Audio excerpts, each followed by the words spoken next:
ఎలాంటి పని చేయాలన్నా మొదట మన హృదయంలో, మనస్సులో ఆ ఆలోచన ప్రారంభమవుతది కదండీ!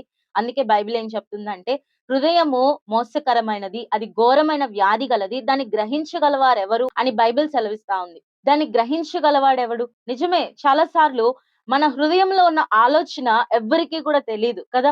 మనము మంచి ఆలోచిస్తున్నామా? చెడు ఆలోచిస్తున్నామా? ఎవరు గూడా తెలుసుకోలేరు. మనం పైకుండే ఫేస్ ఎక్స్‌ప్రెషన్సే మనుషులు కనుక్కోగలరు కానీ, మన అంతరంగంలో, హృదయంలో మనం ఏం ఆలోచిస్తున్నామో ఎవ్వరికీ కూడా తెలీదు. కానీ మత్తయి సువార్త 9 అధ్యాయం 4 వచనంలో అక్కడ కొంతమంది దురాలోచన కలిగి ఉంటే అప్పుడు యేసయ్య అంటాడు, "మీరెందుకు మీ హృదయంలో చెడు ఆలోచన కలిగి ఉన్నారు?" వాళ్ళు ఆ విషయం బయటికి చెప్పలేదు. ఎవరితో కూడా అనలేదు. వారి హృదయంలో అనుకున్నారంతే.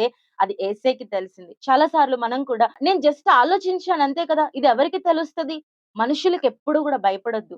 ఎందుకంటే మనుషులు నిన్నేమి చేయలేరు. నువ్వు మంచి చేసినా, చెడు చేసినా మనుషులేమి చేయలేరు. కానీ యేసయ్య మనల్ని చూస్తున్నాడని, ఆయన మన హృదయంలో ఆలోచన గ్రహించగలవాడని మనం భయపడితే, మనము పరిశుద్ధంగా జీవించగలం. నీ ఆలోచనలు ఎవ్వరికీ తెలియకపోవచ్చు కానీ, యేసయ్యకి తెలుసు. యేసయ్య నీ హృదయంలో నువ్వేమనుకుంటున్నావో ప్రతీదీ తెలుసు. అయితే గుర్తుపెట్టుకోవాల్సిందేంటంటే, ప్రతి దానికి మనం ఒక రోజు లెక్క చెప్పాలని గుర్తుపెట్టుకోవాలి. నీ హృదయంలో వచ్చే ప్రతి చెడు తలంపు, చెడు ఆలోచన అది మంచిదైనా, చెడుదైనా కూడా యేసయ్యకి తెలుస్తది.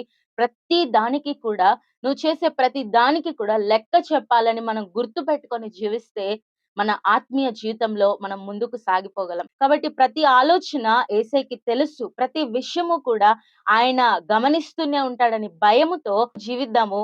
ఈరోజు దేవుని ప్రశ్నేంటంటే, మీ హృదయంలో ఎందుకు చెడు ఆలోచన కలిగి ఉన్నారు? Praise the lord.